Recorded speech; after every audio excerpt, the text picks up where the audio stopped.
they're okay, I would accept a motion to approve the minutes. Move we approve the minutes as printed. Second. Motion been made and seconded to approve minutes. All in favor, please say aye. Aye.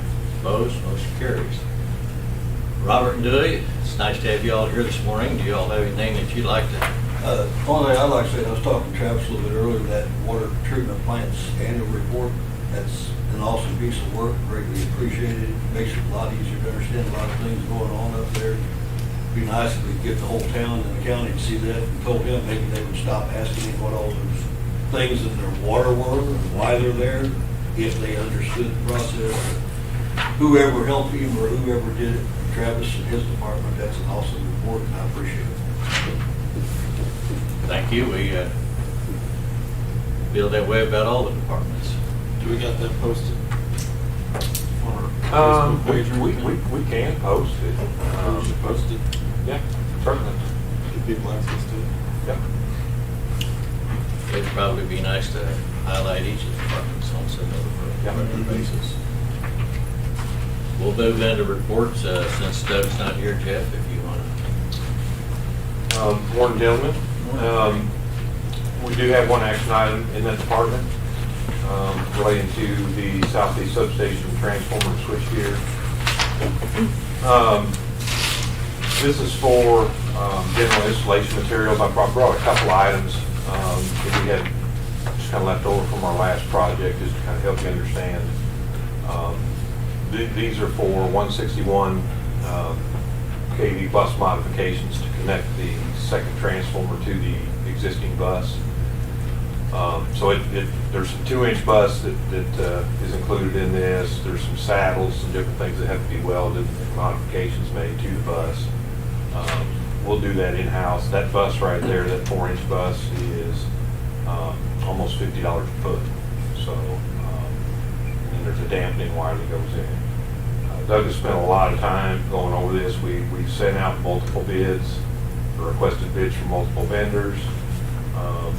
We got one bid back in, and then we received another bid late. It was incomplete. Also included in those bids were materials for oil containment. Right now we've got oil containment on one transformer. The goal was to share, you're allowed to share that oil containment, so we don't have to have 2 separate oil containments. We just have to build the containment around the new unit and then tie it into what's there. That existing oil containment was put in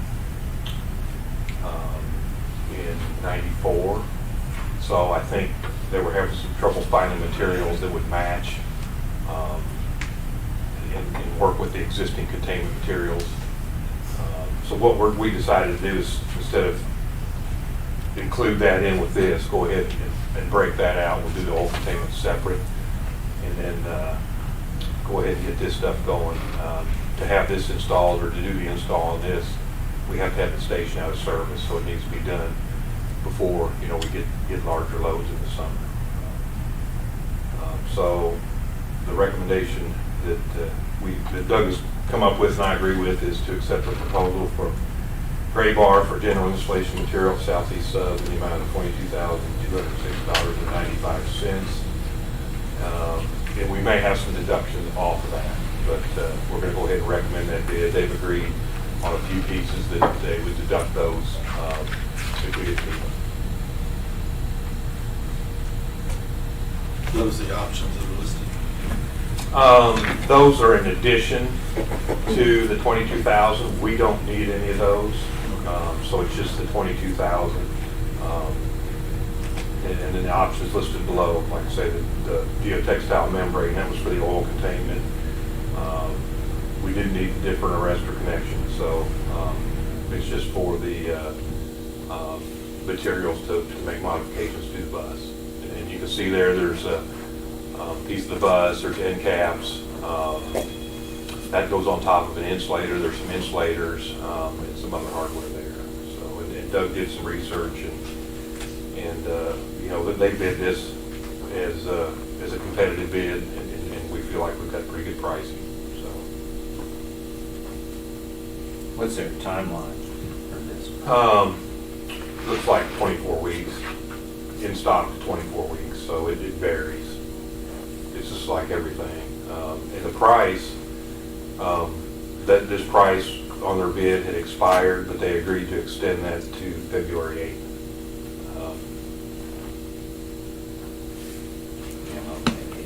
It's out 24 weeks, you're concerned about summer load. That's the only thing. Right. I'm just, Right. it is what it is. Yeah, I mean, lead times and supply chain stuff right now is just Yeah. big issue all the way around. You know, we just try to do the best we can. So, but I think hopefully some of this, I think the majority of it's in stock.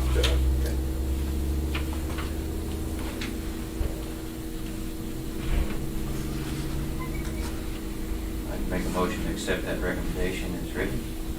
Second. Motion has been made and seconded to accept the proposal from Gray Bar for general installation materials at Southeast Substation in the amount of $22,206.95. All in favor, please say aye. Aye. Opposed? Motion carries. Thank you, gentlemen.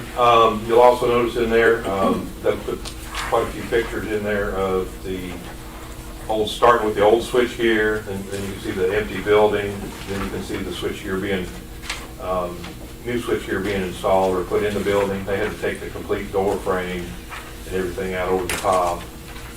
That comes in sections. You can see the sections sitting in there, and then on the last page, or that last picture is the new switchgear assembled. They've got all the bus connections made on the high voltage side. All of the feeder cables have been terminated and landed. This switchgear was wider than the old switchgear because the old switchgear, the breaker loaded from the bottom and racked in from the bottom. So the control cables on the old switchgear came up through the floor, and because we had to slide the switchgear forward to clear the access to the basement, it covered those holes, so we're having to install cable tray. The electricians are working on cable tray. I think they've got all the new control cables pulled. They're waiting on cable tray delivery. So still got quite a bit of work to do there, but things are moving along really well.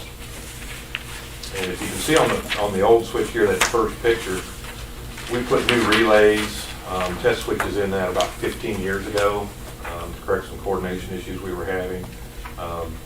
All those relays and those have been, we've got those in stock. We've kept those, so we've kind of taken things out of that we could reuse, because those are the same 351 switch relays that we use at all our other substations. So we'll have some backups there. So yeah, that picture's kind of deceiving. It doesn't look a lot different than the new gear, but it's because that's been upgraded. But if you would open the door and look back in there, the original gear was 1976. So we were able to keep what we could out of that to provide some backup as far as parts and stuff.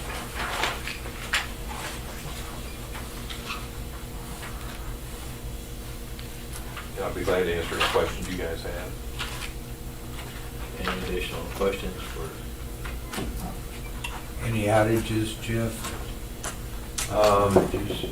No, none that I'm aware of. I talked to him morning of the snowstorm. I called several of the departments and indicated we had no issues. So, but we did have a water main break yesterday morning. But electrically, I think everything. I think tree trimming has helped a lot. It has. Yeah. Okay, thank you, Jeff. Travis? Morning. Morning. Do have one action item. It's for the annual well treatment maintenance, which we've been doing that project for a number of years. It's extended the life of the wells, everything. And usually what we'll do, we'll treat 5 wells and then pull 2 of those, the pumps, for inspection and repair. So recommendation is motion to request proposals for the well treatment and maintenance for 2022. Yeah, it's a little bit different than what we had in the recommendation, but we should have, I missed that in the review, but it should be the request proposals.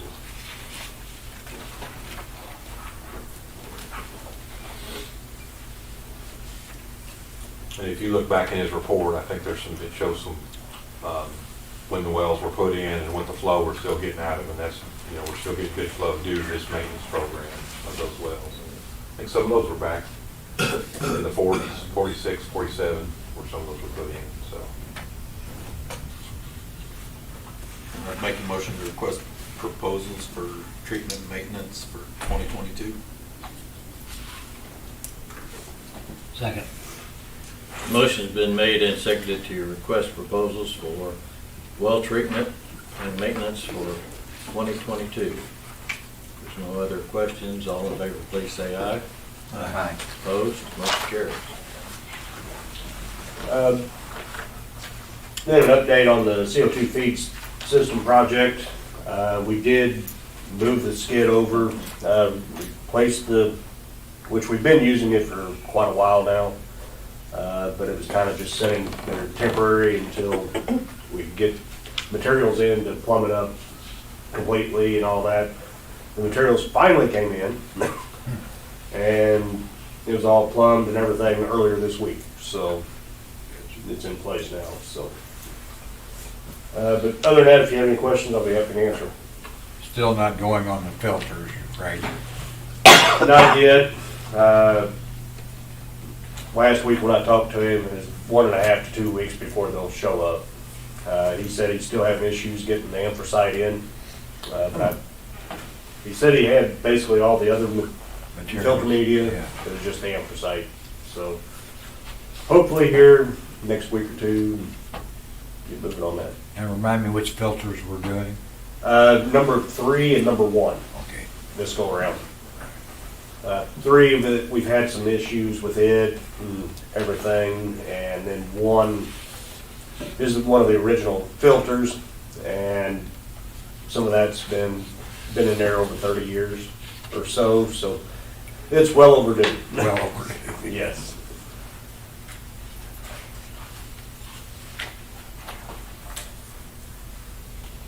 I had some questions regarding the report in the back, but I can visit with you about that later, unless you want to do those now. If you'd like to, I'm sure. Well, it doesn't matter to me. Yeah. I don't want to tie up everybody else's time. Yeah. Either way is fine, Ken. One has to do with, since we're talking about well treatment.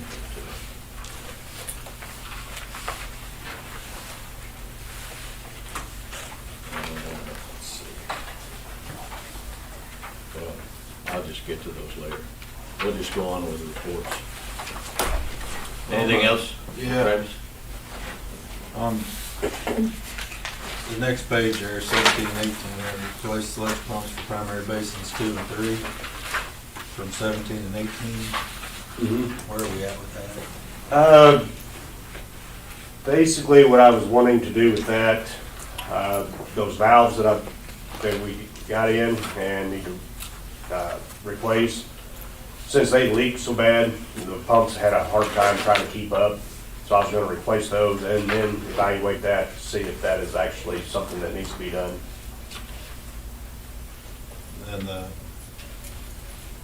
from 11 and 12, the clean tooth filters. Are these things we can get off here? Yeah, if you- And revisit? yes. But let's get them off let's get rid of them. Yeah. Okay. And then we'll circle back if we need to. They're just getting so old on there that Right.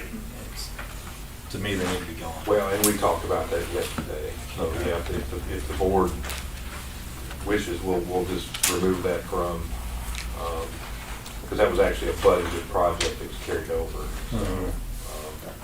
And as you can see, we're not cleaning filters now, we're replacing them. So Yeah. if you guys want to make a motion to remove that item, or I guess we could just do it for consensus. A motion would be fine, though, if we wanted to remove that from the budget. I think we need to carried do over. that one and the sludge pumps for the primary bid. They're so old now, that bid's, I mean, whatever we had for it's no good. Yeah, the primary basins we may want to leave. We talked about that yesterday. I think originally when that was put in the budget, it was thought to be a pump problem. Well, it may be a valve problem, and those may be fine. So, but if we put the valves in and we're still having pump issues, then we'll bring that, I think Travis will want to bring that back, bring the pumps back. If that makes sense. And it's- It does, I just don't know if the numbers are gonna match up. Right. I mean, that old, I mean, everything's tripled since 17, 18. At least. So instead of 15,000, it may need to be 40,000. Right. Right.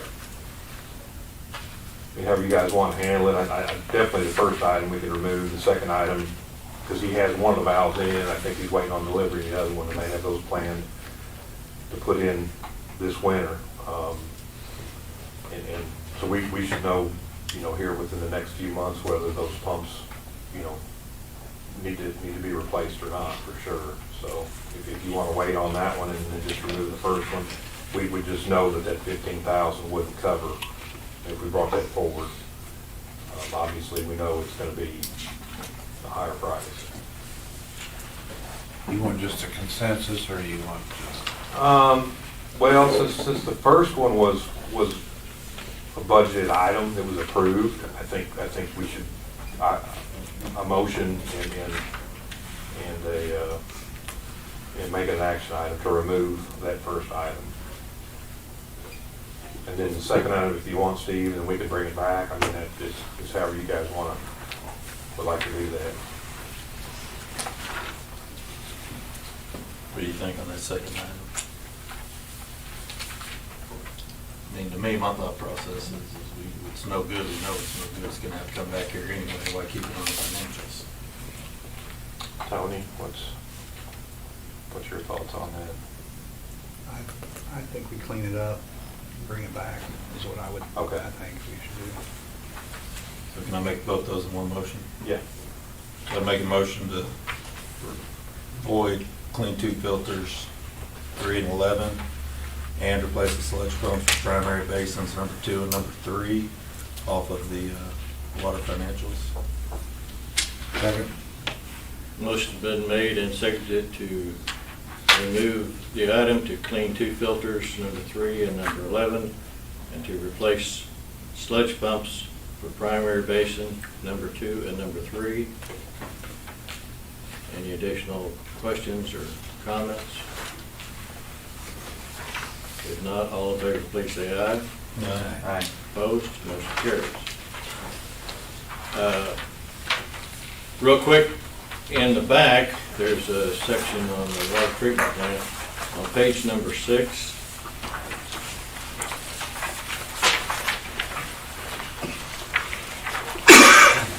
At the bottom,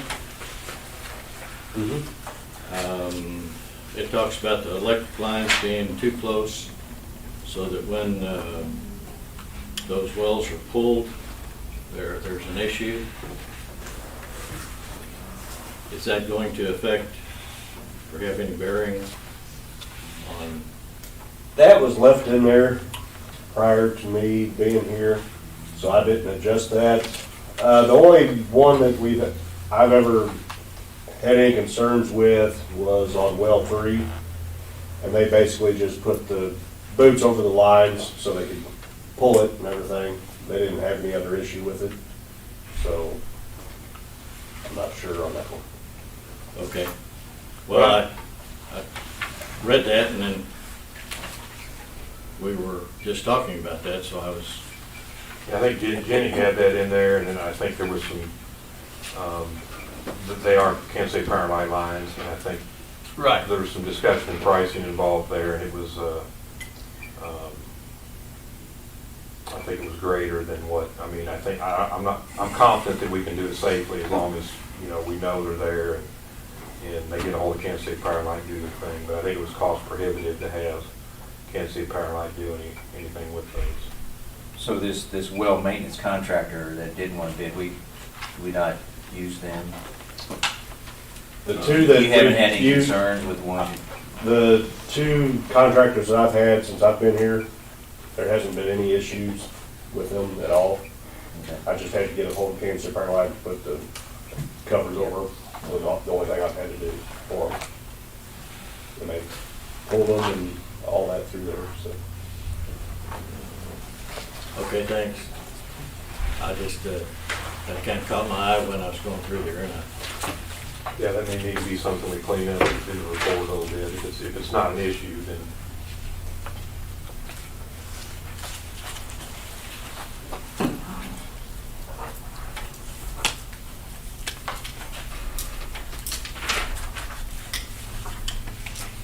okay, I guess there's no other questions for Travis. We'll move on to IT. Morning, Jim. Morning. I have one action item. Fiber blowing equipment. We did have the second demo last week. Started out good, but it went bad at the end. We ended up having a blockage in the conduit and messed up some cable, so we ended up having to pull it out.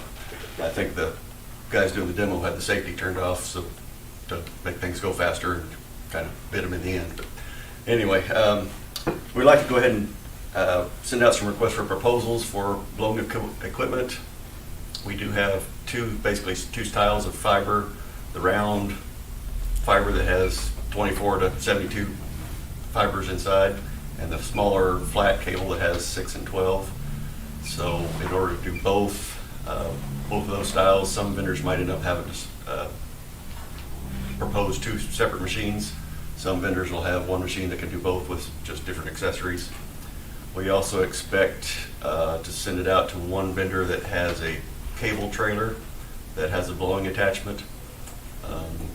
If we end up choosing that one, we also have a cable trailer in the budget for later in the year, so we might have to go ahead and add that budget in with this one in order to, because that one will be more expensive because it includes the trailer too. So, but that's kind of what we're looking at, and probably we're hoping to have about 15,000 left over from this budget.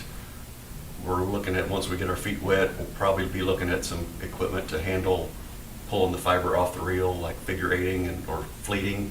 So like if you start on one end and blow fiber 4,000 feet, but you want to go 8,000 feet total, you got to get that other 4,000 feet off the reel and figure eight it there where you stopped, and then start blowing it back in the or if you start in the middle, you blow 4,000 feet one way, and you got to pull that other 4,000 feet off the trailer to get it to go the other way. So probably down the road a ways in the summer, we'll be looking at some equipment to handle some of that, pulling the fiber off the trailer stuff.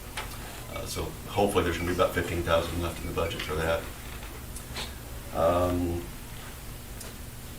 Probably, if all goes well, next year we'll probably put another blowing machine in the budget, so we can set up two. It's like you do an 8,000 feet, the first one blows 4,000 feet, the second one picks up where that one is and blows the next 4,000 feet without having to pull all that off the trailer. So that's kind of what we're thinking might happen next year, but need to get our feet wet first to see what's going on. So anyway, we'd like to send out some requests for proposals, hopefully have a quick turnaround, have recommendation by the next board meeting, and hopefully have a machine here by the middle of March. So that's our goal. So these blowers actually blow the fiber in the pipe? Yep. Does it do it straight off the spool too? Yep. Some of the smaller ones, shorter runs, you can pull it off the reel, but our reels are big enough, you pretty much have to have somebody feeding the reel into the conduit.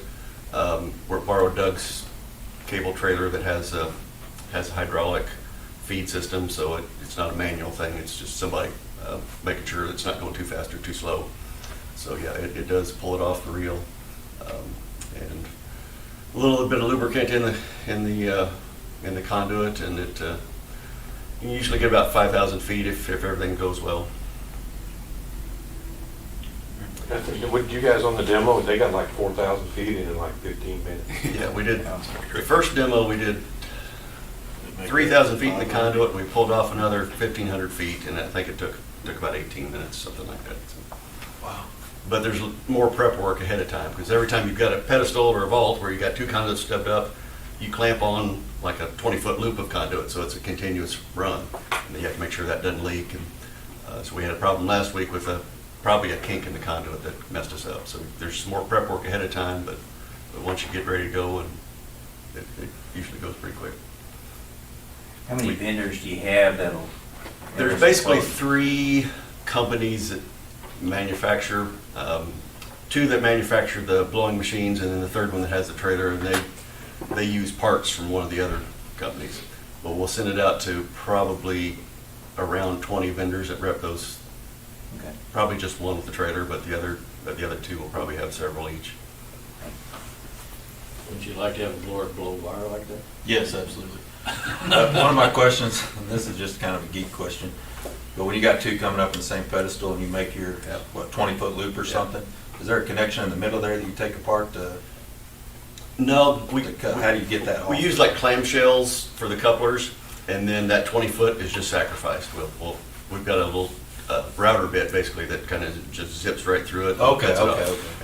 okay. Yeah. So yeah, that 20 feet's, it's Yeah, it's sacrificed, just- it's gone, so yeah, yeah. but the clamshell couplers we can reuse. And That's pretty fascinating that it'll blow that through there. Yeah. It's gonna save a lot of labor and, yeah, what we've been doing now is manually pulling it, and you can pull about 1,200 feet, and it gets pretty hard to pull, and then you've got to, if you want to do more than that, you've got to pull off however many feet you want, and just leave it on the ground, and manually pulling it gets pretty tedious. yeah, this will save springs and strains and, you know, because we got a lot of fiber to pull. So this is really good. And the 72 count fiber, if you only pull it through one stretch and cut it, and pull it through the next stretch and cut it, and then you have to splice in the middle, that's going to cost you about $800 per splicing, because 72 fibers will take you almost 2 days to splice. So. Yeah.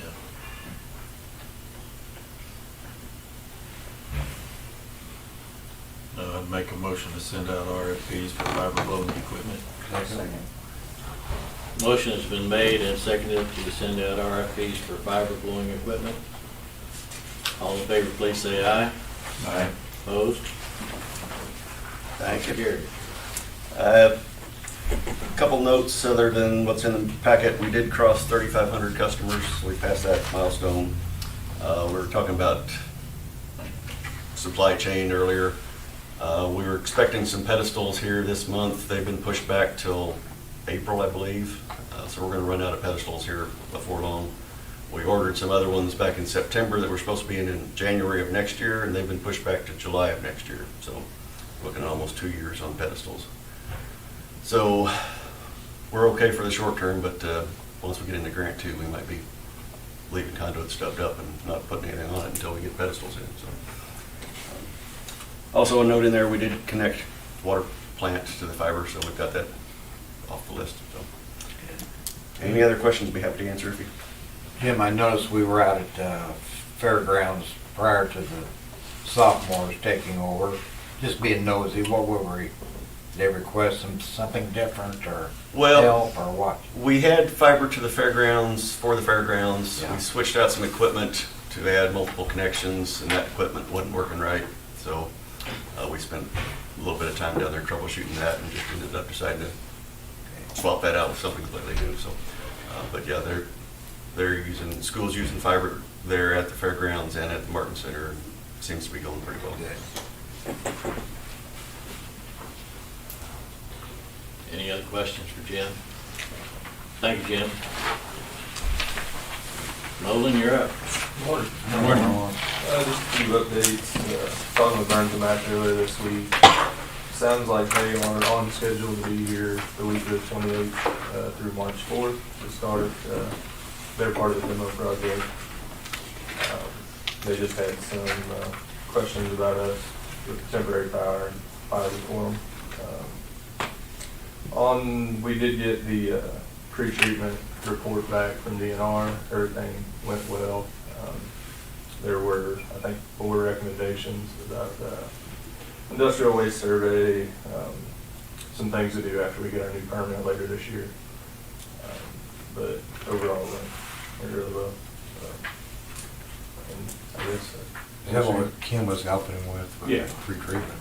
yeah. I think there were 4 items.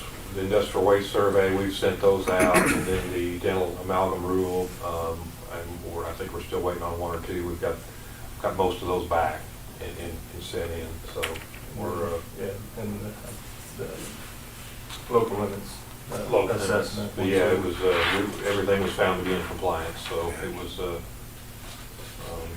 good report. Good. I'd be happy to answer any questions you guys have. Is Kim still on board with this, or? Yeah, I mean, she's not on site, but yeah, she's actually, someone on her team did the industrial waste survey letters for us and things like that. So. And she's still working on the NPDES permit, and we've got to do some domestic sampling for that. But yeah, she's got a plan. She put together an annual sampling plan. Yeah, she's been a big help, and yeah, she's available for whatever's needed. That's great.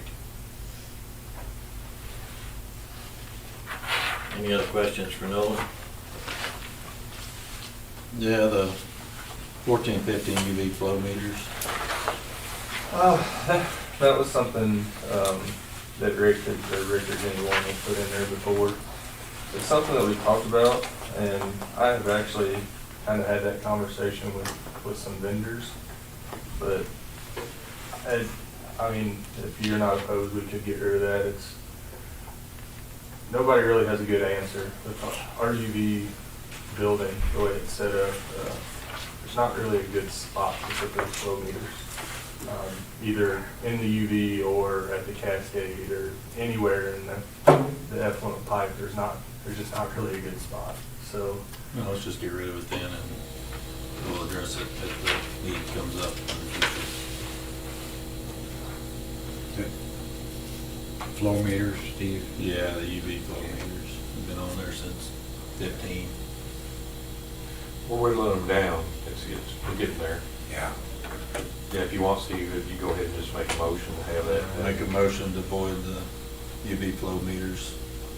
Second. Motion's been made and seconded to void the UV flow meters. All in favor, please say aye. Aye. Opposed? Motion carries. Anything else? Thank you. I guess we're back to Jeff Grant. Not a whole lot. Grant's been pushing a lot of snow. Just these crews have. I know they've been working on exercising their valves, their annual valves. I think looks like they're 40% complete with that. I know they were down at the old IGA building removing services as well. We did give yourself and Chuck a tour of North Street pump station. We did get an email back yesterday from Burns and McDonald. They're evaluating some of the feedback that we provided on that original cost estimate. I think they're waiting for Eaton to provide some costs back on a split bus for the motor control center, which would allow us to use our generator, and then if needed, if we needed more capacity, we could open the bus tie and then have a plug-in to bring a trailer generator in to start to run another pump, which is what we've got set up at our lift stations. We've got that similar setup. We've got a plug and a double throw switch. Rather than spend $300,000 plus on a bigger generator, that's kind of where we're at now. Also, when we met with Burns and McDonald, they were assuming that we would have to do each one of those pumps individually. When they talked to us on the phone, we told them that they could have that whole station down. We could run off of North Miami. They said that would eliminate about a month's worth of labor, or shorten the project by a month if they could do that. So should be getting some numbers back, hopefully by the next board meeting, and hopefully they're much lower than the first number of 3.8 million. So continue working on that. Did meet Doug and Grant both attended the subdivision advisory board meeting for the Watermill Estates project, and he's been working with Farron on the water and sewer design. I think they got that completed too. So, and I think Doug turned in the electrical stuff. So Broadfoot Engineering has that stuff, and that project's moving forward pretty good too. So, be glad to answer any questions you might have. The Ventura meter for the North Street pump stations, it's included in the North Street pump station project. Is that just a separate line item that needs to stay there for that project, or is that? No, we're gonna go to a mag meter, so that Ventura meter will come out.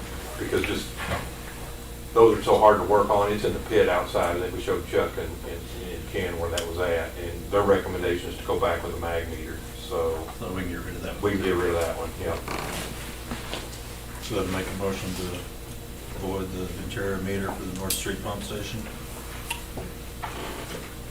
Second.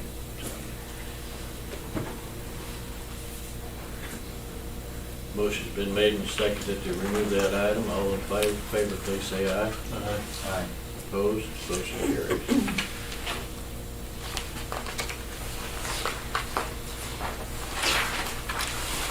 Can you come down to our basement this afternoon and throw things away?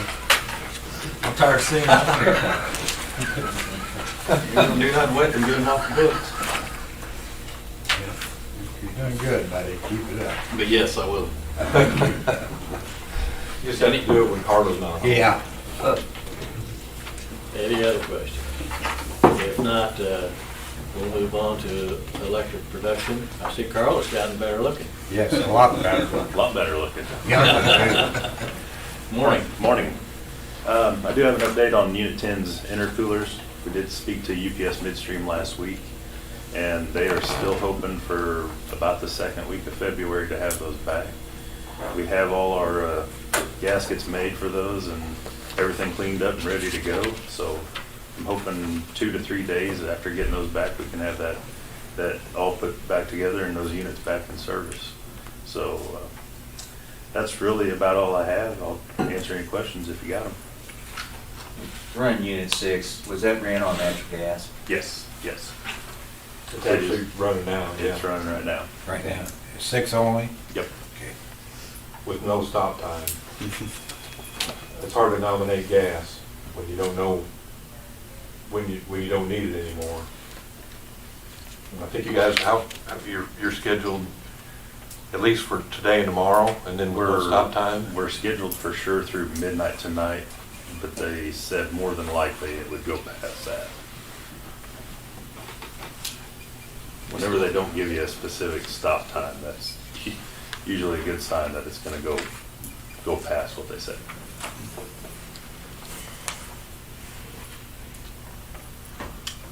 Any other questions?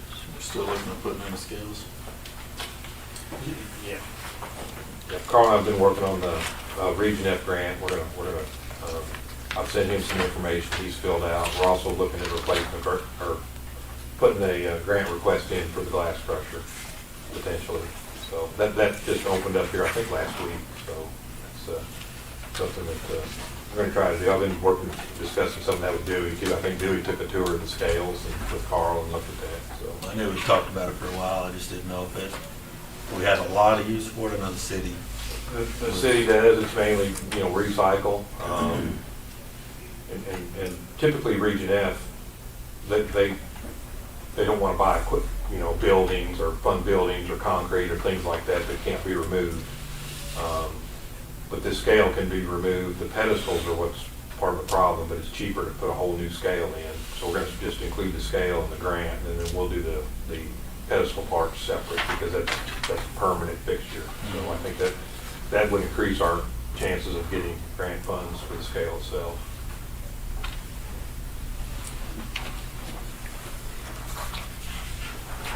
Thank you. Megan, good morning. Morning. Maybe. I don't have anything to add to what's in your packet. I'd be happy to answer questions.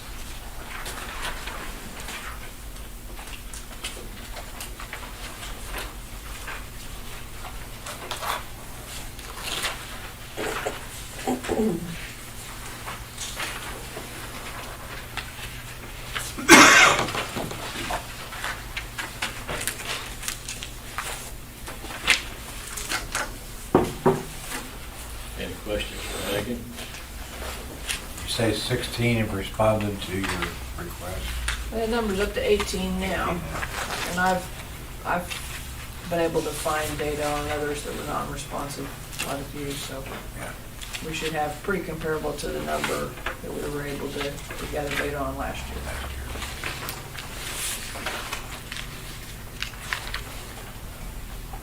Well, that was easy. Are there a lot of other utilities that ask us for that same information? It's not uncommon, but usually it's, usually they're working with an outside consultant, and it's the outside consultant doing the survey, so like, it may be 2 or 3 utilities that I may hear from this year that ask for that information and then don't ask for it again. I think we're the only ones that are doing it annually, and in-house, so, or one of the few that would do it in-house, but. And I just share the results with those who respond, just to try to encourage them to give that to us each year. I think it's a great program that you do. Thanks. I'm surprised other utility companies don't jump on with that.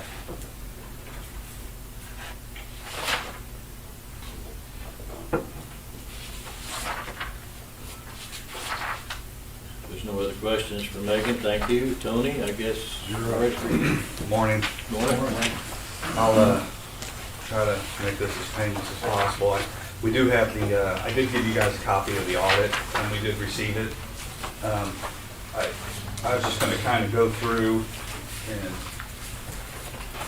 not in too much detail, but just kind of give you guys some highlights there. There is a letter that they did to the board, and that's really just kind of the scope of what they're doing, if they had any issues, if they had any corrections or misstatements they needed to correct. That's what the letter addresses.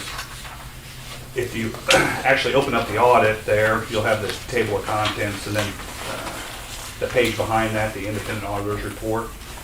That's just kind of a summary of what they're doing, what they're looking for. On the second page there, on opinions, that's where they would, if they had any material adjustment they needed to make, that's where that would show. We did have a clean opinion, meaning they didn't find any mistakes or anything of material that they needed to make adjustments on.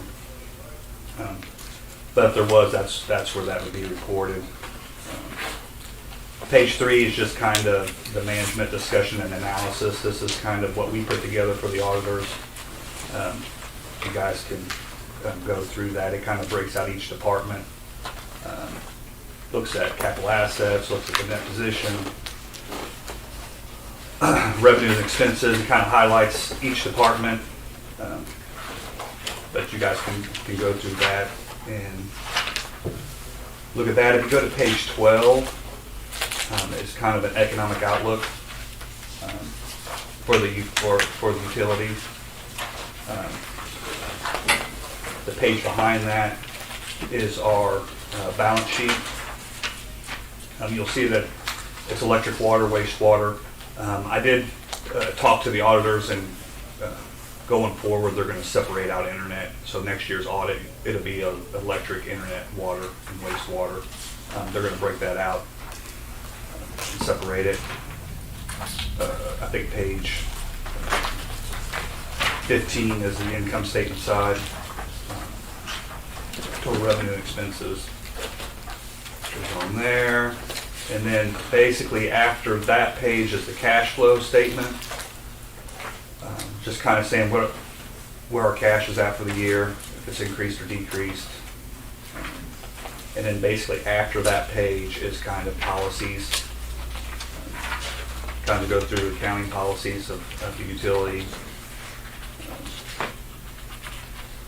I think even on page 21, it shows our segregated assets, investments. 22 is our capital assets broken out. Holler at me if I'm going too fast.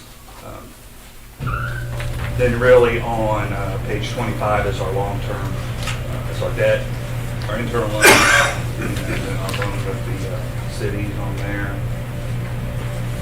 And then basically after that, it's a lot of stuff on our pension that the auditors handle. And then page 34 is environmental matters. Any kind of environmental things that we would have would be reported at the end of that report. Which we, other than the demolition of the power plant, was the only thing we had. And then after that is more loggers information, supplemental information. This is just basically a breakout of loggers that the auditors do for us. If you guys get getting to reading through it and you have any questions, just holler. I'll be more than happy to try to answer any of those questions. But that's kind of a real quick run through of how the audit's set up. Did they say anything like, we maintain enough insurance reserves? Did they ever get into that? They really don't look at that in their scope. I believe that They peer just know we review. have it. Yeah, correct. They look at like key controls, you know, am I handling, like is the person counting the cash, taking the cash to the bank, those kind of key controls. But really they just look at more of the financials. They don't really look at insurance too much. So these are, I think in the peer review that we're having done that, those are the They'll look things at- that we're having That's good. looked at by other utilities. Yeah. Thank you. Yeah.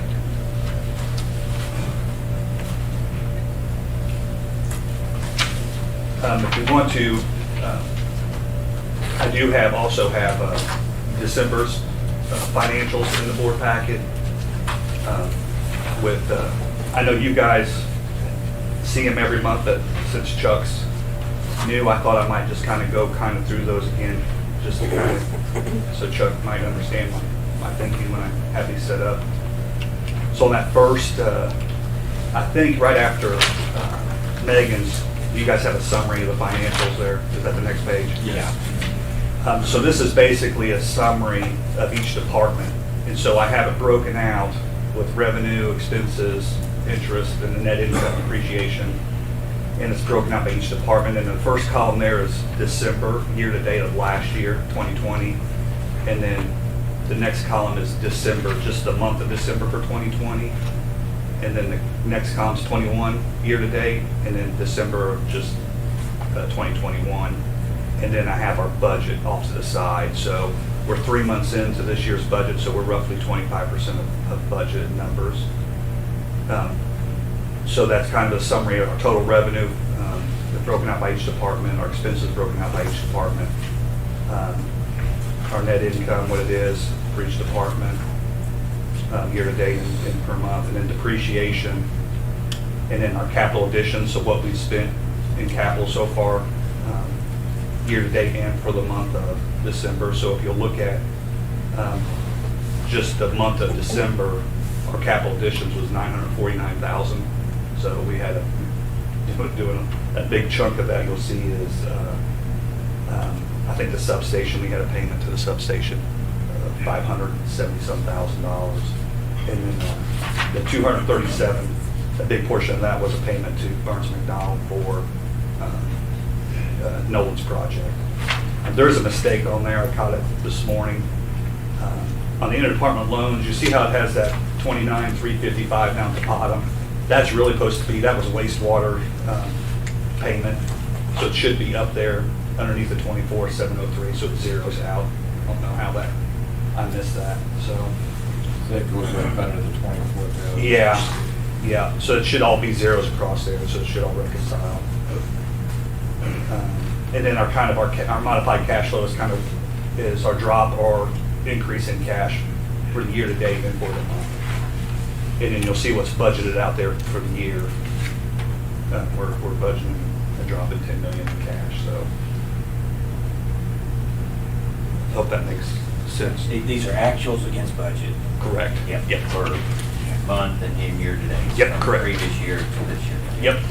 And each month, or each page after that is just the department head by itself. So it's the same format, it's just each individual department. If you want to look and see, you can see we're roughly staying around 25% on items. There's some items that are off just because we just depend on how much the amount in there. But overall, I think we're pretty much in line. If you go over there, let's see, where's the wastewater right behind me? Water. If you go over there to the wastewater switch, I think it's the very last one before my stuff. Yeah. You'll see down there,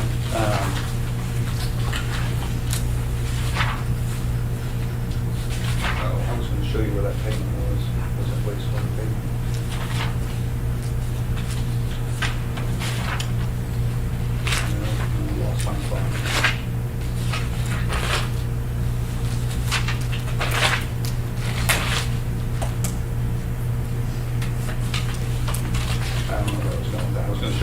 forgot what it was. But, oh, I think it was on the natural gas side. A loan payment? No, on.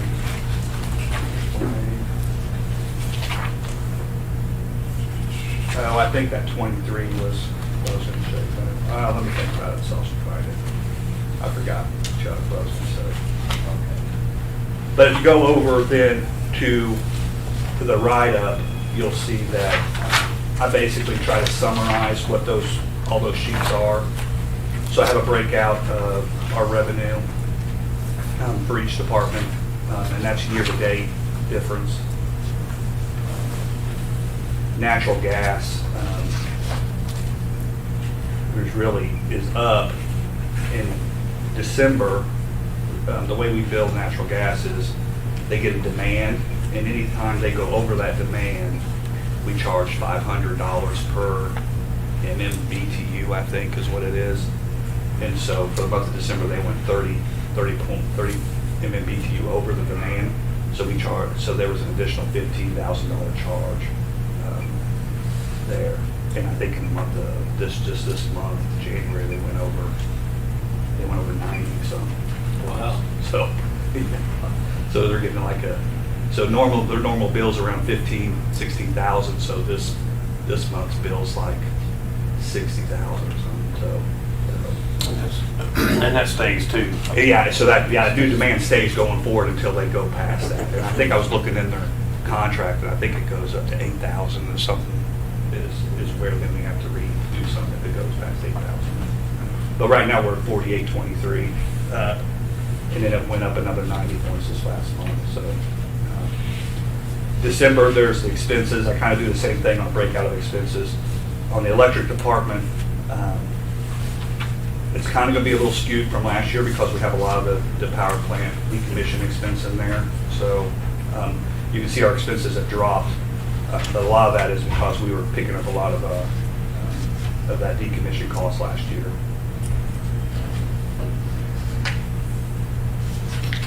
And then on the next page over is a breakout just of the net income of where we're at as of December versus last year. So we're still showing a loss, but overall, it's a big chunk of that is coming from the electric department. Below that is our, I caught this too, I should have caught this, but it says November cash comparison, it's actually December. I didn't get that changed, but that's kind of a summary or cash summary for year to date for December. In each department, operating reserves. So you can see overall our cash has dropped 1.6 million from last year, December of last year.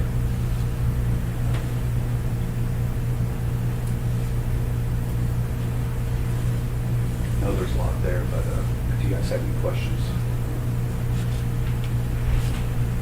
let me know. And then moving on to bad debt expense, we do this adjustment twice a year. In December we did it. We made an adjustment for $24,840, which is different. But and I've talked to the ladies up front. I think the pandemic was, I think a lot of people weren't paying. We had a lot of bills piling up that were wrote off because I haven't seen it drop that much.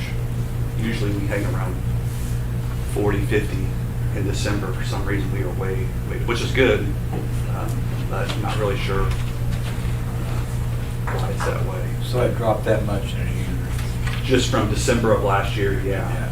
And our bad debts normally run around 80,000 a year. Yeah. So this might be, I know there's a lot of programs right now that are helping people that are affected by COVID. I don't know if it's part of that or if it's maybe stimulant. I don't know. People are paying them, so. It's kind of one of those, I'm not gonna worry about it, it's better than it was. Yeah, it's better. I think in 16 or 17, we had a low month, a low December like that, but yeah, it just kind of goes. But I try to put that in there just kind of let you guys know where we're at when we do those adjustments. the interdepartment loans, we adjust the T-bill rates in January and July of every year. So I think when I do that adjustment, I'm going to start putting just a summary in here for you guys to see kind of where we're at. What are they at now? It went from .06 to .19, so it went up, but Dang. yeah, still pretty jump. low. Yeah, it's low, but But it's, you know. they are going up. So I know you guys have asked kind of where our outstanding loans are, so I just wanted to start including that in there, so you guys can be aware. Other than that, just kind of working on a lot of the software stuff going on right now. I think we do have a scheduled visit with USDA on the 10th, so they're coming down. I don't know if we're doing a kind of a ceremony thing or not. I know they're coming down to, we're getting ready to submit our first reimbursement on round one. So I'm having one of the ladies coming down, she's going to kind of walk through me with that first kind of go around, make sure we're doing it correct. So we pretty much fully online with our new software. No, we'll be up on the financial side. We'll be up here at the end of the month. We'll be go live like February 22nd. And we're gonna do our billing on that like in June. or July. Billing will be in June, yeah. So Then are we gonna incorporate time of use at the same time? probably later. Probably later, we want to make sure the new billing system's kind of up and going and there's no quirks or anything. Yeah, somewhere it's going to coincide with that at some point. We'll probably We need to get information out on that too. when we do that. Yeah. Tells people how to take advantage of that Right, yep. piece of it.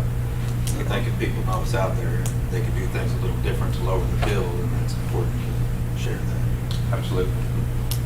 Yeah, I think one of the things of Toth we were looking at was like on peak was 13 cents and off peak was 6 cents Like or something.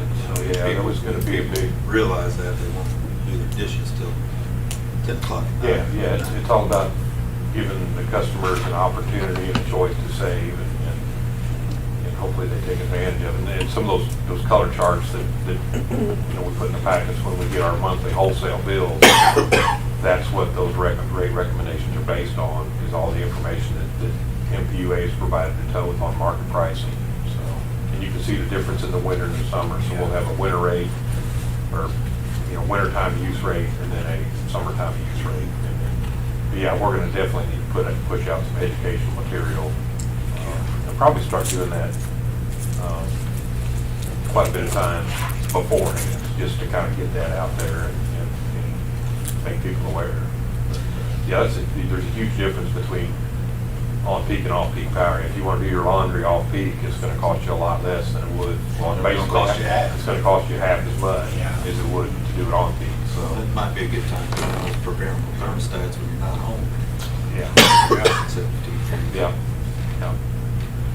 I think that's that time of use billing's still fairly due. I mean, Tyler who's doing it for us, I think they're one of the leading ones that are, I know a lot of the software companies we looked at, they didn't have that technology yet. So Tyler was the only one and it's still pretty new to them too. So I don't know how many people in our pool do time of use. I think we'll probably be leading the way on that. Yeah. We'll be one of the first ones. Yeah. And then also too, our net metering, it will change, because right now, when we get to new billing, we'll be able to credit every month at avoided cost versus retail rates. Right now, we're just offsetting net metering with retail rates, so. Yeah, which isn't right. Which is, yeah. Yeah, we'll have to do some education on that with those customers too. I think we just had another application yesterday, so we're at 21 net metering customers now. So that seems to be gaining speed, and a little bit of momentum. Seem to be seeing more of those in the past. We get a lot of people, a lot of the net metering customers are upset because I think they're told they're going to make all this money, and then they realize that it's not that. They still got to pay, because we're backing them up. So. Yeah, they don't talk to us until it's installed, and of course, the salesmen are you know, I don't know what the sales is telling, but sometimes that doesn't align with reality in savings and, you know, what I think maybe they expected to see, the results they expected to see from having that. So, but we worked through that with them. Yeah. And I try to give all the ones I have conversations with, I try to give them a heads up that it is going to change here. That really they're getting a really good deal right now with being we're all sitting there with retail when at 9 cents and it's going to go to 3 cents when we do avoided cost, you know. So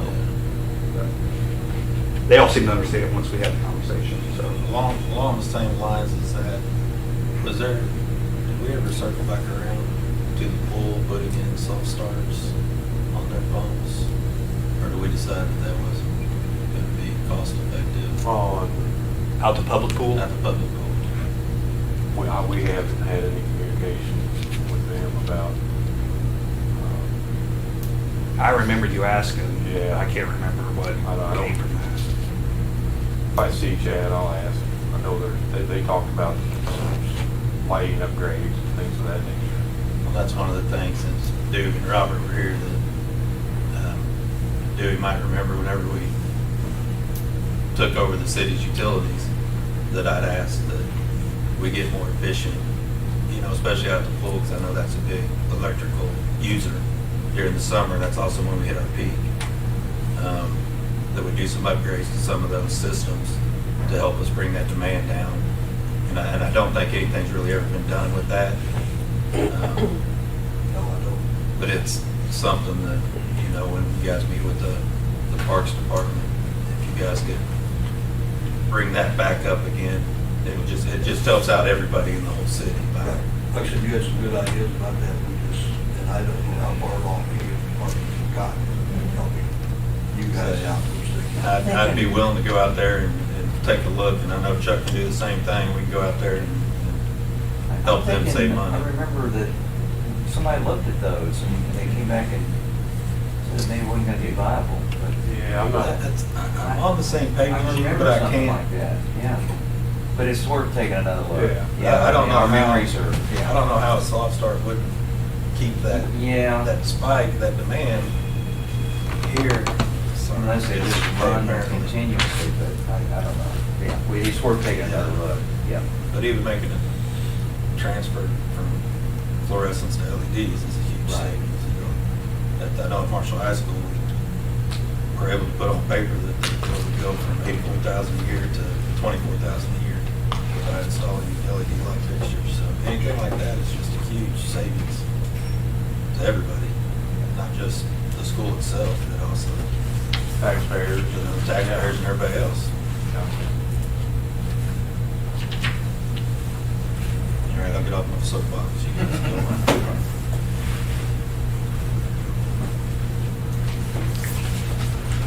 I don't think I have anything else unless you guys have questions. Like I said, if you guys get digging into that stuff and have questions, just holler. What about work comp boards that you all? We did, Megan, Chase, and myself, we met with Missouri Employers Mutual I think they're gonna give us a quote on our work comp, just to kind of see where we're at. What are we expecting? That might be more of a Megan question. Hopefully lower. Lower. Yeah. This is where are we in that cycle, Megan? Do you remember?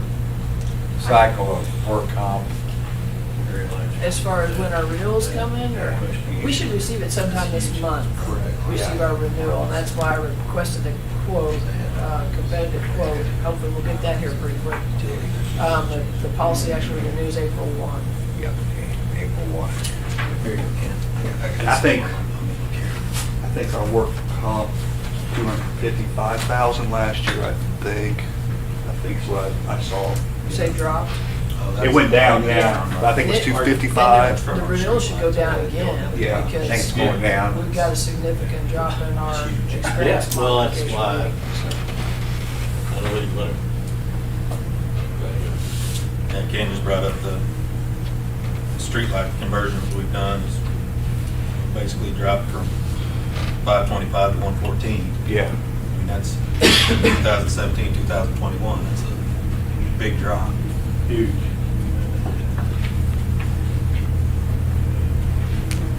And LEDs cost a little bit more to install, but they will pay for themselves.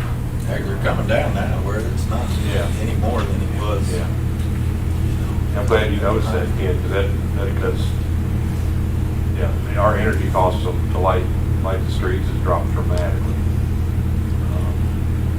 And our labor has too. They're a lot more reliable fixtures. And that's a megawatt? What's that? That was 525 meg, down to Should be. 114 meg. Oh, it's the annual report. Yeah, it's on page 11. Yeah, this is, it's on page 11. Okay. Says up there it's megawatt.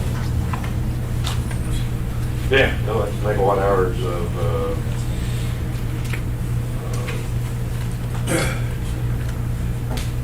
yeah, that'd be megawatt I hours. mean, that's a huge amount of megawatt. Megawatt hours, yeah. It'd be 525,000 kilowatt hours. They're up to 114,000 kilowatt hours. Yeah, that's, yeah, and you can see the trends as we were putting them in. It just, yeah. And in that same time, if you look at the natural gas and Generation. It's crazy, isn't it? Yeah, it is. How are we with that streetlight conversion?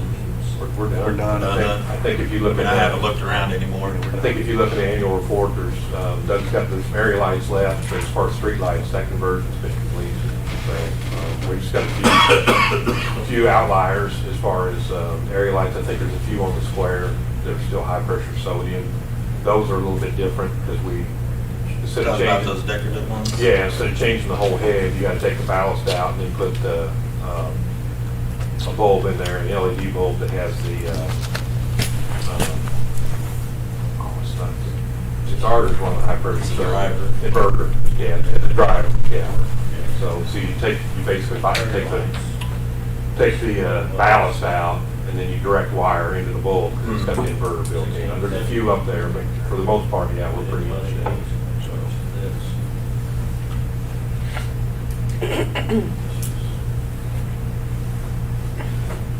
last year.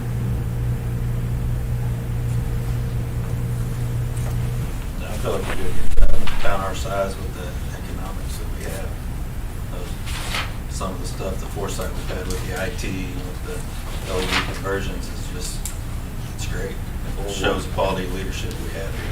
Well, we always try to look at ways to cut costs where we can. I think, the wastewater project was one, it was 13, we got to 9, the North Street project, I feel like that's why we're here.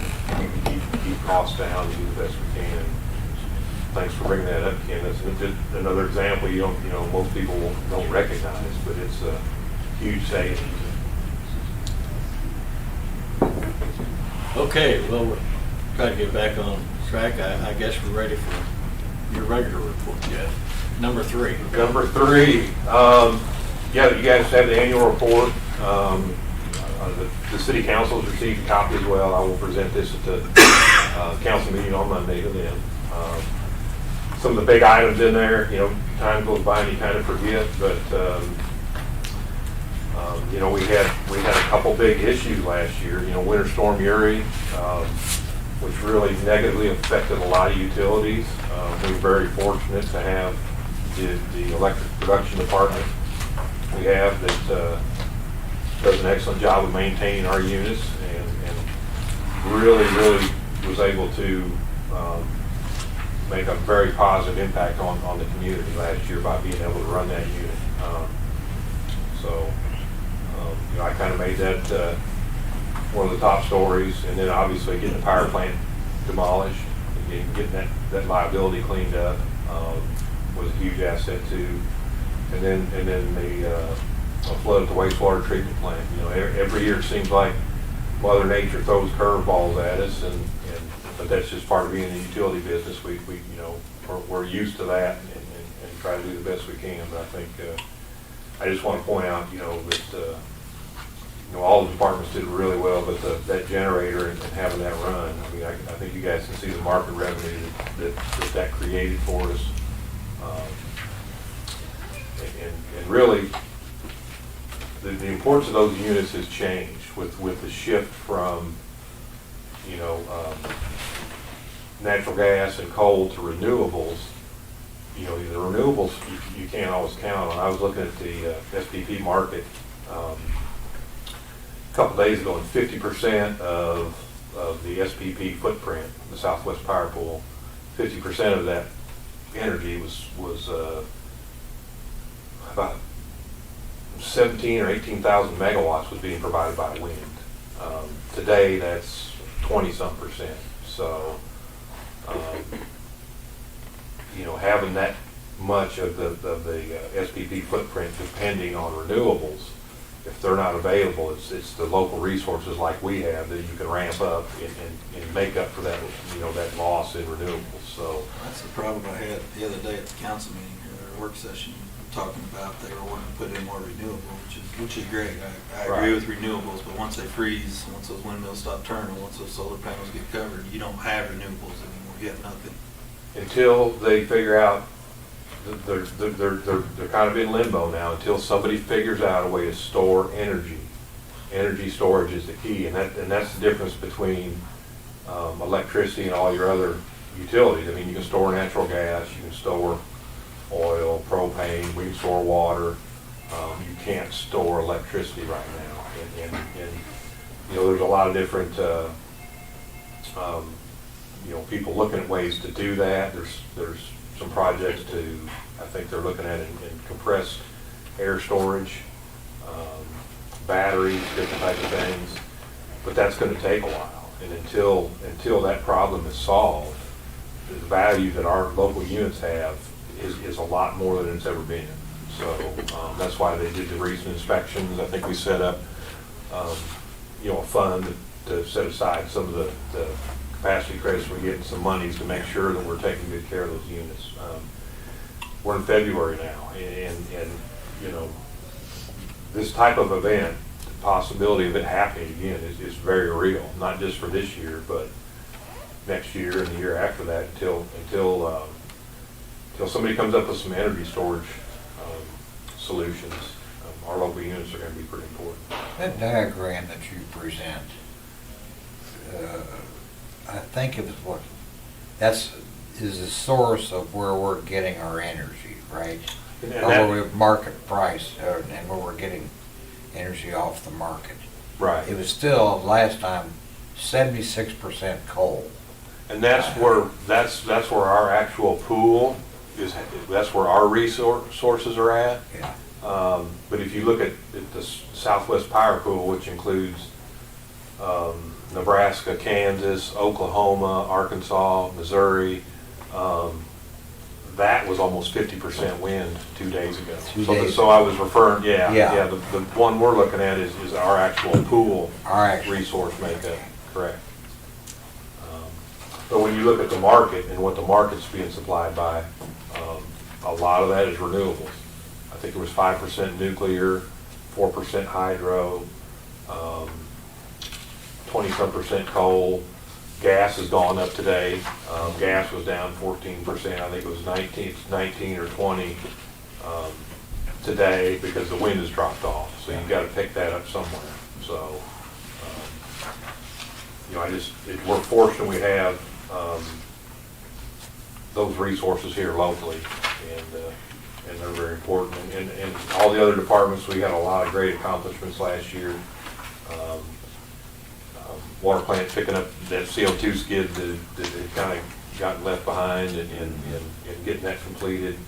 Substation projects, just a lot of different projects. Obviously, the fiber project has been big. I think the staff has really had a great year, and a lot of information in here. If you guys have questions on any of that, just feel free to reach out, and we'll try to do our best to answer those.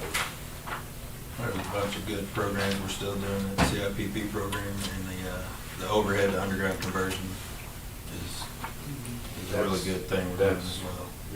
Yeah. I just got a lot of miscellaneous stuff in there. I don't really want to hit on a lot of that. As Tony had mentioned, Chris Collins and Kyle Wilkinson, he's was recently appointed as the new USDA Rural Development Director. They will be here on the 10th. Chuck Bryant with Carthage, he's the chair of the Broadband Committee for MPUA. He was wanting to attend. He's tied up that day, but he's going to send some staff up here to try to work, answer some questions or ask questions with USDA on those type of programs. Did have MOPEC meetings yesterday. I'll probably try to cover most of that. I've got about 2 pages of notes here for those meetings.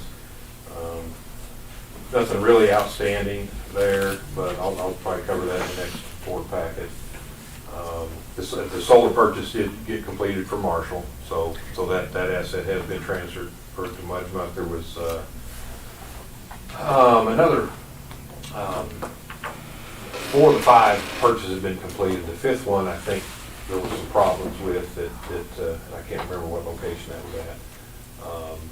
So that purchase has been delayed, and then they plan on buying the remaining 5 solar farms next December, closing on those, and that will provide a savings to the pool over the long term. So that's probably the biggest thing coming out of that. But want to mention the water treatment plant annual reports in here. A lot of good information in there. There's a lot more that goes into making potable water than people think, and I think we've got a great staff up there that does a great job, and Travis and that group has got that plant running real well and heading in the right direction.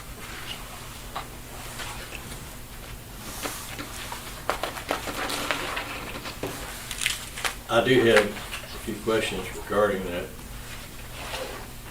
And I don't want to bore everybody, but maybe there are a couple I think that are important to everybody, but some of them are just questions I have of interest. On page 8, there is a flow chart of river water level. I was just curious, and you may or may not know how that compares over the last 10, 20, or 30 years. I'd have to look. And I know. And I was just curious because it looks like there's a trend down. Whether that is something that is happening or not. Yeah, I'd see if I can pull some data from years previous. On page 14, under primary basins, there's a bullet point there. It says this basin has developed a small hole slightly below the water line.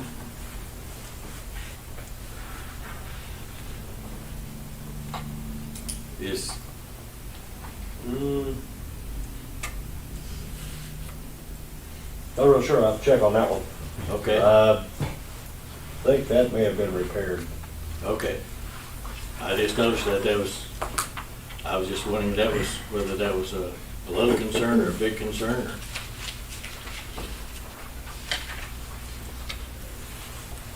On page 24,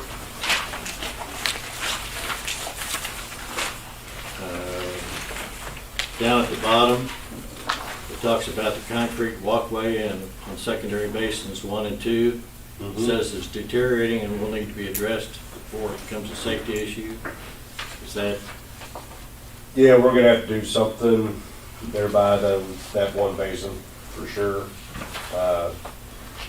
Trying to get something torn out of there and everything, since it's at the top of the basin and right next to the building. It's gonna be complicated.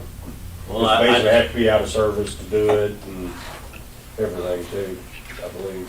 well, after what we experienced at the wastewater plant with, with that issue in concrete, I just didn't want to see us have to go through that again.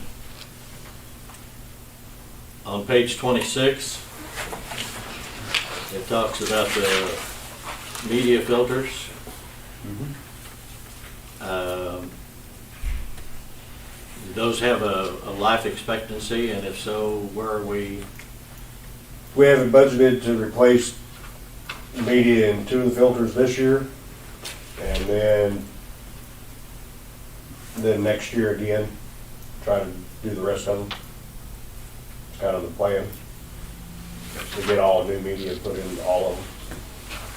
What is the life expectancy of that media? I know it probably has a lot to do with the. It varies, which, talking to some of the suppliers of the media and everything, they say every 10 years. Other plants, 20 years, 30 years, it just kind of varies. Since it's a lime softening plant, a lot of times what you'll see, the media will get encapsulated with calcium from the lime and everything that we feed. That's where they did the media cleaning and everything, and basically that's an acid cleaning the media. But if you optimize the treatment, everything like that, usually won't have too much of a carryover to be an issue. So you can get a lot of years out of the media. How long ago did we work on those? 10 was it? 2011, 2011. I believe. 4 and 5 filter were done, and they replaced all the media and everything in 2011. And then at the same time, the way I understood it, they did the chemical cleaning on 1, 2, and 3. Yeah. And talking to some of the guys up there, when they did 4 and 5 filter, because those have Leopold blocks, they're clay blocks down in the bottom of them, and they have like 1/2-inch holes where the water goes through. And a lot of those, they used a lot of drill bits Yeah. because of the calcium and all that that's built up over them. So that's what I'm afraid we're gonna find whenever we get to these 1, 2, and 3 filters. Because the chemical cleaning is not gonna get down there and take care of that. I had a question that I didn't ask, but I'll go ahead and ask it now. On your budgeted items, you got replace and upgrade water softener, 19 and 20 for 4,400. That was one which we did some repairs to it and everything, and usually I have the guys that supplied that come in and maintain it once a year, and it hasn't been an issue since. So that's probably another one that should probably be taken off there. I'll leave it on there for now. We're past it. But I didn't ask about that, but I noticed we hadn't spent anything on that. It's still on there. Right. If it's okay, if we need to do something with it. Okay, yeah, right now it's in good shape. I assume that being in good shape helps a lot of stuff down the line. Yes. On page 29, middle of the page, it talks about valves and meters. In the process of working on some of those. Okay. I guess the question I have is whether those could be checked a little more frequently to make sure that they don't get frozen up. Yeah, that was something I'm gonna have to get with Grant's crew and everything, because they used to come out there years ago and exercise them all once a year like they do here in town, and see if they can get back in that routine. Because a lot of those, they're not used hardly ever. Is the thing, and then they seize up and everything else. Well, I'm kind of dealing with that at home. I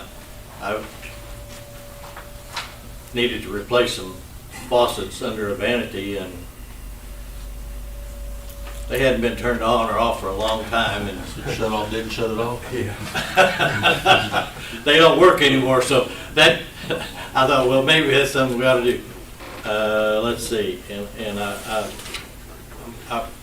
apologize for all these questions. Page 40 talks about the diesel tank, 400-gallon diesel tank, and this goes back to something that was brought up earlier. I mean, if we had another problem with a major storm, how long does 4,000-gallon last if you would have to run it? On the gen sets out there, I believe they had to fill it up every day that they were running last Yeah, year. if the two gen sets are running, they'll have to fill it every day. Just about, if they're running 24 hours. So, am I correct in assuming if we had a brownout somewhere, and what would we need to pump water? Well, that, I think we were running both units at maximum last year during February. February, and I think just to run the plant, one unit would be more than sufficient. So, and I don't know what, that would be every 2 or 3 days, we would have to, it depends on cold weather, because that diesel also heats the plant too, so. But that filling them every day was due to both units running, because of market prices, not just for the plant. So I think one unit could power that plant, and it wouldn't even be at full load, so it would be several days maybe. I think, is that kind of where you're Yeah, I'm headed? just curious Yeah. if, you know, in that respect, I'm kind of a pessimist. I think a brownout's gonna happen somewhere, and fortunately, Marshall's in a pretty good shape where we can generate our own power. But at the same time, the water plant's up there by itself. If KCP&L, and I'm assuming that that's where the electricity comes from, maybe or maybe not. No, we serve that. So. Do we? So as long as that line is good going up there, and there's no damage to that, those could be fed off our generators here in town Okay. too, so. But if we have a storm or something, our line goes down and we're out for a week, 2 weeks, I think with then that's kind of why the units are up there, but Okay. I think, it wouldn't be the one day, it would be, it would be several days just to power the facility there, which hopefully would give us time. And I don't know with the new fuel system that we're putting in over there, when I talked to Bill about that, I think they made that diesel tank a little bit bigger so we could have access. If we couldn't get it from one of the local distributors, maybe we could have some fuel that we could use there to truck up and keep things going. So, but yeah, that's a good question. But we've got some backup plans that we do look at. Last question, I'm sorry. Page 49. I think it's great that the THM levels have reduced as much as they have at the top. That's super. But and at the bottom, I just had it. So they look for all of those different things in water, but the only one that was detected in our supply was caffeine. Yeah, at the time, yes. Wow. I just thought that was interesting. And why would you detect water? I mean, caffeine in the water. That's a good question. I think it's important to note it was only 9.3 parts per billion. I mean, Yeah. it was pretty low. Have to drink a lot of water to Yeah. stay away. Well, no, why would it even show up in the water after I know it would be in the river, but, getting in the aquifer and stuff. Okay. But I might back up to the filters too. I know you guys had questions about that, but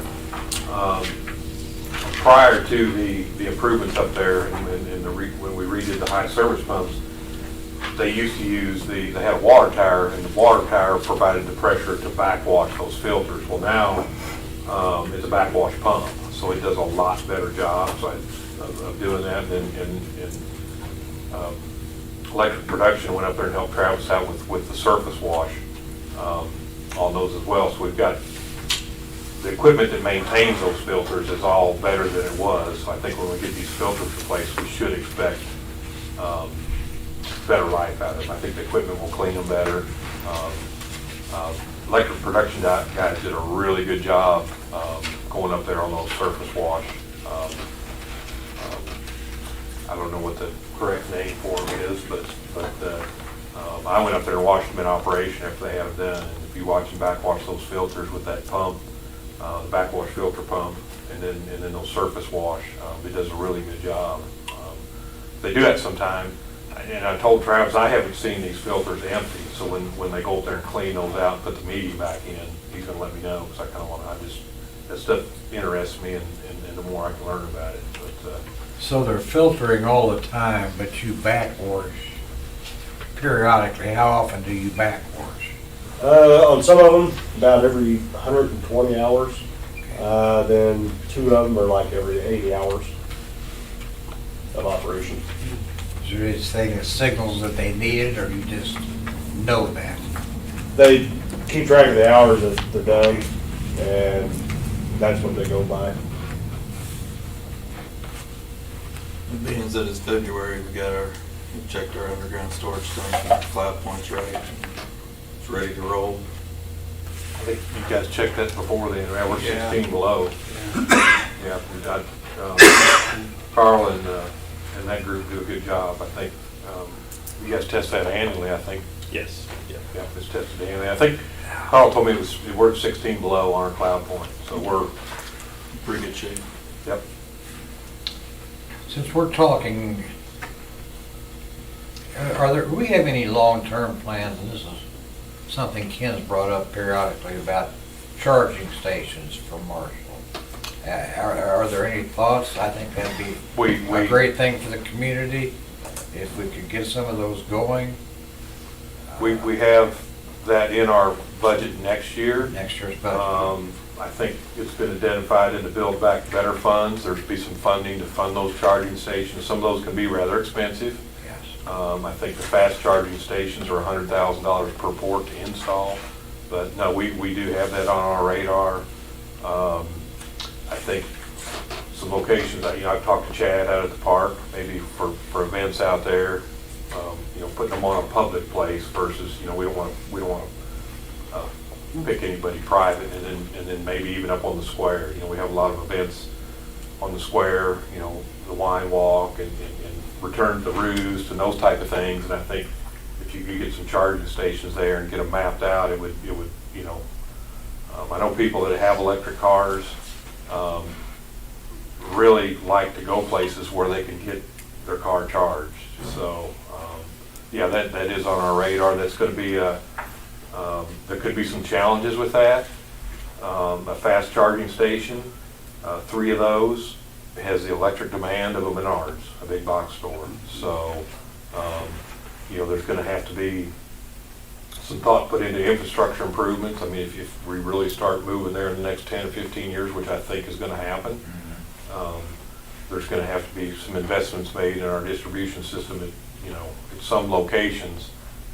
If that happens, the regular 120 volt charging stations probably won't add too much. But I think that takes quite a while to charge. Yeah, that's definitely something that we've got in the budget, and again, we've identified in the Build Back America funds that we could get some funding to maybe do that.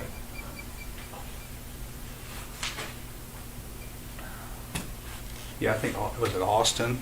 The general manager at Austin Power said that they charge, was it like 21 cents a minute? 41 cents. 41 cents a minute to charge at a fast station, at a fast power. Yes, They they almost have to, because it's a big demand. Well, They don't want people just leaving their car Well, they don't there. want people parking there and then blocking that revenue source. So if you park in that spot, You're it costs charged. you 41 cents a minute, whether you're charging or not. So, yeah, Tony and I watched a webinar in Austin, Texas, where they're kind of going through and have some experience with that. So we learned some interesting things from there.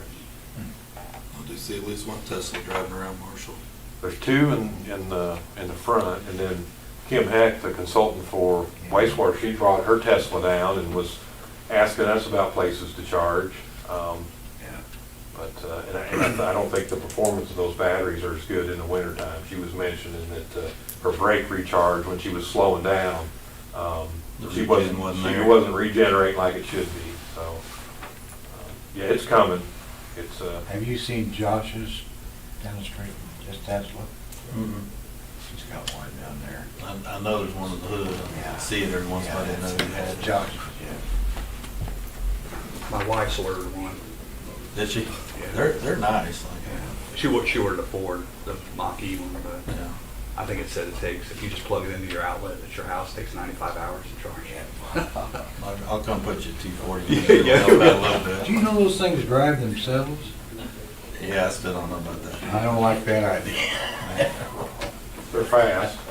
Don't get me wrong, there's times where I would try it out.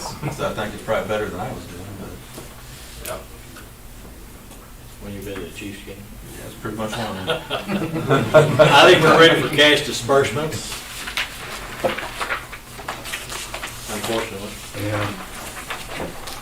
Wastewater seal bills in Wastewater, there. yeah, that's a big one. There's also, I wanted to point one out there. On page 5. Your fault, Nolan. Grant had calculated how much concrete it was going to take to repair the Jefferson and across town. So those 2 checks were cut to the city to cover that. I know that's something Steve's been asking about, so. I think he's caught up on the repairs that we committed to do, and then the ones that they didn't want us to repair, then we just, we We paid. put it the way they wanted it. Well, yeah, but we paid them what we would have spent anyway. Yeah. Okay, So that's kind of the arrangement we have. so we're caught up on our end then? I think so. Yeah, I think so. Yep, they finished English Street, and then they did Gordon, and I went by and looked at that, and then they did a really good job. Did we send a confirmation email to Bill? I don't know whether Grant has or not. Don't just send one. Okay. I want to make sure that there's nothing else So we hanging keep- out that they're, Gotcha. I don't want them to have to come back and say, hey, now we do this. It's- Right. I want to get it. No, Get it keep done. track of it. Yeah, no, that's a good idea.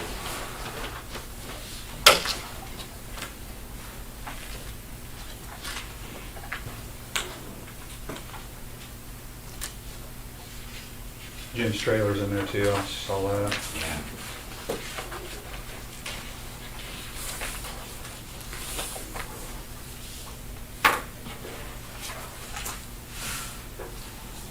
Make a motion to pay the bills. Second that motion. Motion's been made and seconded to approve the cash disbursements. All in favor, please say aye. Aye. Opposed, motion carries. Next board meeting is scheduled for Thursday, February 17th. That'll work for everybody. When's the one after this one, after the 17th? It's like the 1st of March, isn't it? It's First of March 7th? Or, no, it's like March 3rd, isn't it? March 3rd. March 3rd, yeah. We may have the peer review for that one. I'm still working with them on that.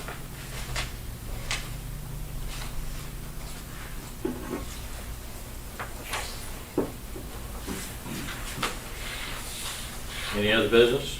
Robert Dewey, thank you for coming. Where do we stand on the economic development plan? Jeff, are you going to call? Yeah, I'm gonna reach out to Richard in Lebanon today. We need to meet about that. I'll just for that summarize. time, or? I'll just summarize what I get back from him. Kirk sent out an email this I saw morning, that. if you saw that. I'll follow up with Richard, kind of put a summary together and get that back to you guys, if that'll work.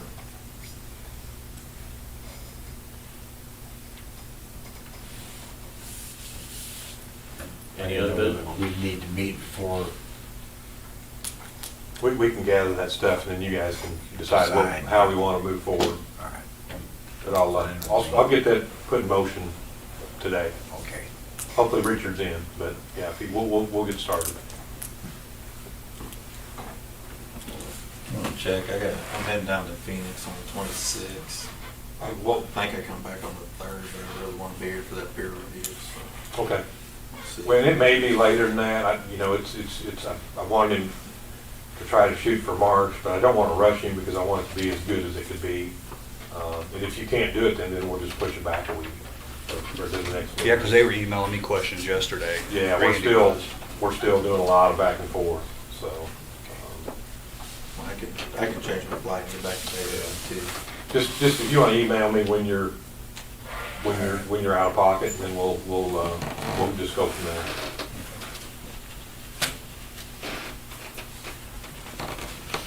Move we adjourn? We don't need to accept or anything? Just said no, unless you want, I mean, Unless you want. No, I'll second that. Motion been made, seconded to adjourn. All in favor? Aye. Opposed? We are officially adjourned.